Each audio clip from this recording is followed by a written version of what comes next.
An undocumented trucker removed from the U.S. again and again got a slap on the wrist after a crash that killed a Coloradan. That man's widow made sure immigration agents were waiting the moment that guy walked out of jail. I don't think he deserves to be in this country to, kill somebody else. Colorado wins over Big Pharma. Now we have to wait and see if a drug maker will pull its medicine out of our state rather than accept a price cap. Colorado Republicans have a new leader and the same in-party fighting that's bogged them down for years. Trying to build togetherness in a neighborhood with a lot of new arrivals. It's definitely a close-knit community that lost its touch in the transition. Speaking of being out of touch for a bit, it's good to be back on Next. The trucker involved in the crash that killed a man on 285 last year is now in ICE custody. They're going to see if a 17th return to Mexico for him does the trick. This is the guy who, through some clever lawyering, got off with a misdemeanor before prosecutors could charge him with the death in that crash. The widow of the man killed made sure that immigration agents were waiting when he got out of jail. Here's Mark Salinger with that. On Sunday evening, Ignacio Cruz Mendoza was let out of the Jefferson County Jail after serving around 7 months of a 1-year sentence. His freedom didn't last long. Immediately after he walked out the doors, ICE agents were waiting to detain him. I don't think he deserves to be in this country to, kill somebody else. Deanne Miller says she called ICE on Friday to make sure they'd be there to pick up the man who was driving the semi-truck that killed her husband. Because I didn't feel he belonged in this country anymore, seeing that he broke our laws and had no remorse for it. And they promised me they would do it and that they would let me know once it was done, and they did. I got a text from them on Sunday. Cruz Mendoza pleaded guilty to misdemeanor traffic violations last July before the DA's office could file more charges. He didn't have a valid commercial driver's license and was in the country without proper documentation. ICE says he'd been removed from the country or voluntarily returned to Mexico 16 times. Deanne says ICE notified her last night that he was in their custody. It was a lot of mixed emotions. After I got that text, I felt guilty because I had altered somebody's life. And, sounds strange, but I felt sorry for him. I know I did the right thing, but it's just still hard. I can't explain it. Deanne says she called ICE because she didn't want to see Cruz Mendoza walk out of jail a free man. But the Jeffco Sheriff's Office policy is to always notify immigration authorities when an inmate with a detainer request is released. Once an inmate is deemed releasable, the department has 6 hours to let them go. They'll then notify ICE they're being released sometime within the next 6 hours. It's then up to ICE to be there to pick them up. I don't want to see anybody else lose the love of their life. Deanne now advocates for safer trucking laws around the country. My husband was killed by a system that prioritizes big business over safety. She feels she made the right decision to make sure ICE was there, now knowing Cruz Mendoza won't be on the road again. I feel like I got some sort of justice because I don't feel like the DA got me justice. ICE said that Cruz Mendoza was taken to the ICE detention facility in Aurora, where he will remain pending removal from the United States. Now, it's not really clear if ICE would have been there to pick him up in Jefferson County if Deanne had not called first, though again, they were notified by the sheriff's office as well. And you'll hear ICE say over and over again, they need more notice because they have limited manpower to get to these places. So Deanne says that she called ICE on Friday, notifying them that he'll be released on Sunday. That's a 2-day period for them to plan and get there. However, with the sheriff's office, they notify them 6 hours in advance, if that, saying, hey, he's going to be released in the next 6 hours if you want to come. This is where it's happening. So this guy's going back to Mexico for the 17th time? That's our understanding from ICE, that he was either deported or went voluntarily back 16 times. Wow. All right. Mark Salinger, thank you for that. Thanks for holding down the fort last week. Absolutely. Appreciate it. Welcome back. Loss for Big Pharma, because Colorado just won a court ruling allowing the state to cap the price of an arthritis drug against the wishes of drug makers and against the wishes of some patients. They worry the drug might become harder or impossible to find here if it's harder for pharma to profit here. Talking about the arthritis drug Enbrel. Colorado's Prescription Drug Affordability Board declared that drug unaffordable last year. Cost patients an average of $2,300 a year after insurance. Amgen, the maker, fought that in court. On Friday, federal judge ruled that Amgen has not been harmed because that price cap hasn't even been set yet.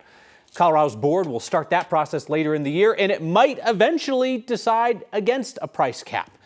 There's some patients and pharmacists, some hospitals that have spoken out with concerns on this, worried that insurance companies might reduce their reimbursements for the drug or that Amgen could just stop selling Enbrel in Colorado altogether. Big weekend for Colorado Republicans and for anyone who thinks this state would be better off with two functioning, competent, competitive political parties. GOP party insiders tossed out their former leadership that had been purging the party of their rivals and installed one of those rivals, Britta Horn, a woman who comes in with promises of unity and a new direction for Colorado Republicans. Biggest difference is really on style. So out goes Dave Williams, the guy behind God Hates Flags, called for the burning of all pride flags, leaned into President Donald Trump's election rigging lies. He's the one who had party leaders endorse him and his allies in failed primary runs, replaced by this woman, Britta Horn. She talks about a big tent for Republicans. She does do the wink and nod thing with election rigging lies. She says she does not want the party meddling in primaries anymore. The old party boss and the new party boss both want unaffiliated voters banned from Republican primaries. Right now, if you're an unaffiliated voter, you get a D ballot, R ballot in the primary. You can choose one or the other or neither. Horn supports a lawsuit that challenges open primaries. She does not back a nuclear option to just end Republican primaries altogether and have party insiders handpick candidates. Both the old boss and the new boss support bringing convicted felon Tina Peters back to society from prison, just as she starts her sentence for tampering with voting systems in search of election rigging. At the party's big fundraiser on Saturday, Peters was a star from her jail cell. We ask that you unchain her and let her loose from those prisons, break down the walls of that prison, and let her out. Let President Trump come storming through with a big S on his cape. I have faith in God. I have faith in all of you that this right is going to be, or this wrong will be righted. The man leading the prayer for Tina Peters is another convicted felon, Jeffco GOP Chairman Rich Wyatt, who said during the Biden presidency that it was, quote, almost time to switch from ballots to bullets.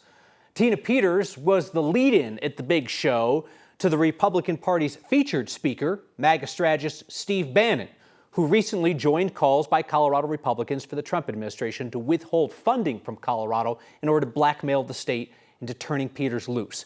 Here's Bannon from his show in Denver on Saturday. Tina Peters, I mean it 100%. If the local authorities won't work with President Trump and DOJ and President Trump's White House, then hey, cut off all the money. Shut it down. Shut it all down. Cut off all federal money till she walks free, and they apologize to her.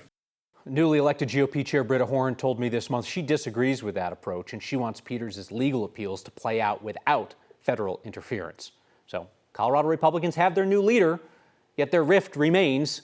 Divided on lines that kind of defy conventional political descriptions anymore, might best be described as MAGA versus ultra MAGA. If you have a better, more accurate descriptor, I'm all ears. Email next@9news.com or text next 303-871-1491. If our email here is any indication, plenty of people out there are confused by Colorado's toll and express lane rules.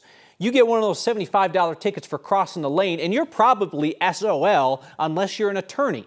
An actual attorney took the state to court, hoping to set a precedent for all the non-lawyer types crossing lines and lanes in confusion. John Bolin from Greenwood Village says he missed the entrance to the toll lane when turning onto C-470 from I-25. Happens to everybody, right? He crossed late across the dreaded double line, and he paid the toll for his mistake. But he still got a $75 ticket for toll evasion in the mail. He unsuccessfully tried to appeal it online. No surprise, we told you only 6% of those appeals online are successful. Now, this isn't like a regular ticket where you can just go to traffic court. He had to sue the state to get that day in court. To the consumer, they have to go to court and initiate the lawsuit and figure out how to bring the tolling authority into the court system, which is difficult. So we went to a whole trial, and it was the burden of the tolling authority to prove that I had committed toll evasion at that trial. Did they prove it? No, they failed to. Oh, snap. So last week, a judge in Douglas County dismissed that ticket and questioned whether the state should be sending out civil penalties just for crossing the line, especially if the toll is paid. Now Bolin says he's considering a class action suit. He could round up all the people in our email inbox who write in about this. The state tolling authority, for its part, says it does not plan to change the way it does business. If there is any other group of television viewers in America who have done what you have done, I have not heard about it. For 250 straight weeks, you have pooled your $5 donations for some nonprofit in our community, and you have raised $14.5 million in the process. Your 250th Word of Thanks microgiving campaign raised $45,000 last week for the nonprofit Family Tree. It's going to go to pay rent for 36 formerly homeless families. Family Tree had been worried that federal funding for that program wasn't going to come in. You just took care of the worry. If that funding does eventually come in, good news, our dollars are just going to go to support that nonprofit's other anti-homelessness programs in our community. So tell me about nonprofit projects in your neighborhood and how we might help. If the finances check out, leadership is solid, there's a strong plan on how they'll use our donations, they may be featured here in the future. Email those ideas to next@9news.com or text NEXT 303-871-1491. That live here now don't really know like what it was back then. The Sun Valley neighborhood historically has been one of the poorest in Denver, and it's expanding fast. So here comes a door-to-door effort to connect neighbors. And George Washington, looking a bit rough in one particular painting, an antique drawing of America's founding father recovered more than a year after it was stolen from a storage unit in Inglewood. That's next.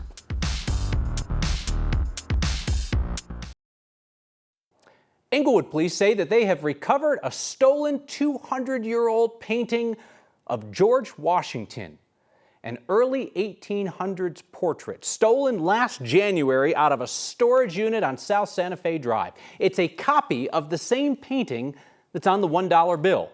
Police say a Crime Stoppers tip led them to a person who told police a hotel clerk in Denver gave him the painting after it was left in a room. The man told police he was hesitant to come forward and explain the hotel clerk story. And I understand why the man would be hesitant, because I'm not saying that a hotel clerk gave me a painting of George Washington's story is BS, but a hotel clerk gave me a painting of George Washington's story certainly sounds like it's BS. Police got him to hand over the painting on Friday. They say they don't believe that he was personally involved in the theft. Police say the artwork's unscathed. There's a tiny little mark on the frame. The painting now goes to the insurance company that held the policy on it, and the search continues for the thieves. Might want to talk to that hotel clerk.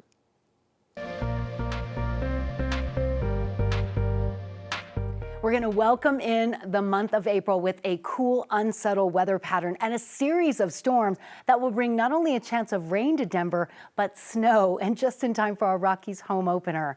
We have a mix of clouds and sun out there today. Temperatures actually warmed into the lower 60s in spite of the cloud cover. Still very mild in the 50s this hour. Winds are starting to increase and snow is starting to fall in the mountains. The snow will pick up in coverage and intensity tonight as we go into a winter weather advisory. But it's only one of several storm systems that are going to roll through between now and the weekend. Snow starting to fill in. I wonder if some of these resorts will extend out their seasons with a foot of snow forecast over the next 24 to 36 hours. This winter weather advisory will go through 6 a.m. on Wednesday. We have the chance of an isolated shower, maybe a rumble of thunder in Denver tomorrow, kind of like what we saw yesterday. Most of the snow will stay in the foothills and mountains, though. But again, a little bit cooler and unsettled tomorrow. A break on Wednesday, potential weather impact for morning snow Thursday, evening snow Friday, hopefully after the Rockies game, and then accumulating snow on Saturday. So cool start to the weekend, but sunshine and warmer weather to end it. Denver has added hundreds of affordable housing units in Sun Valley. But to make it a neighborhood, new folks have got to meet the longtime residents. A reminder, you can catch Next streaming each night, 6 p.m. on 9 News Plus. And Next is also a podcast if you can't catch us on air. Just find us wherever you get your podcasts.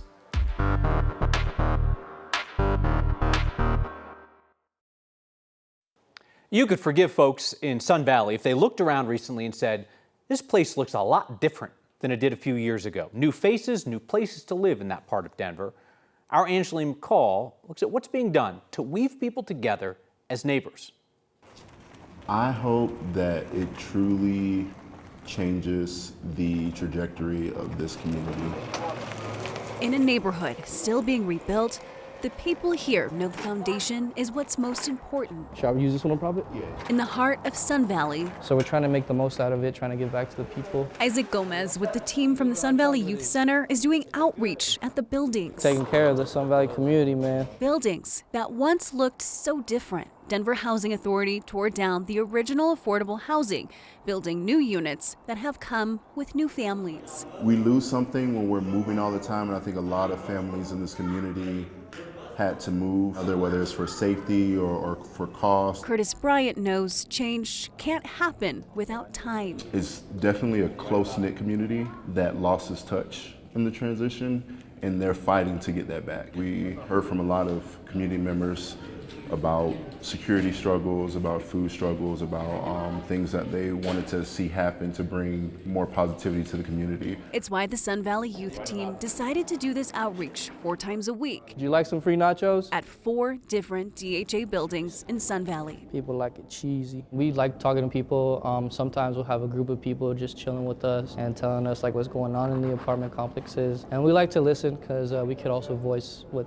struggles they're going through. Residents have come to expect the routine. Yeah, I think it's good to see that they bring stuff to the community because even though it's a hard area sometimes, you know, it brings the kids joy. My kids love Nacho Day. Calliandra Campbell knows it's less about snacks, more about connection. I grew up in foster care around this area when I was a teenager, so it's like the Sun Valleys aren't known to be so welcoming, and it's usually like a place, you know, kind of has fear in it. That's why they're laying the foundation for something different. The vibe that they bring here is that there is that little bit of hope. A chance to rebuild a neighborhood, not with construction, but with the people who are in it.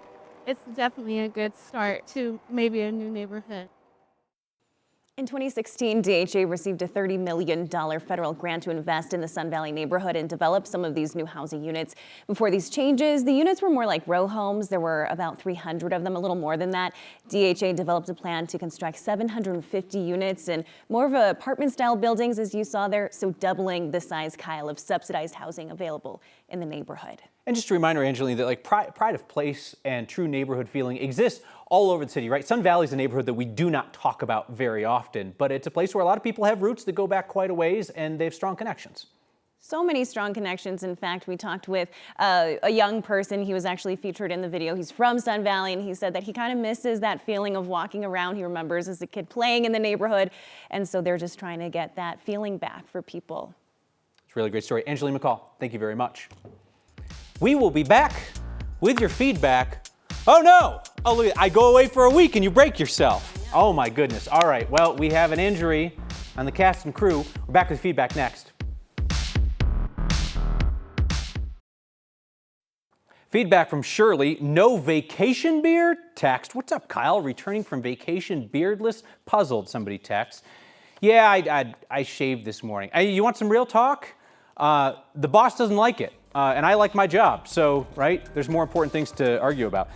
Text, Kyle, do you personally match the first 50 donations to Word of Thanks, or does that come from the station? No, Word of Thanks is something that we, you and me, do together. Station does not contribute money to it. You have done that over the last 5 years.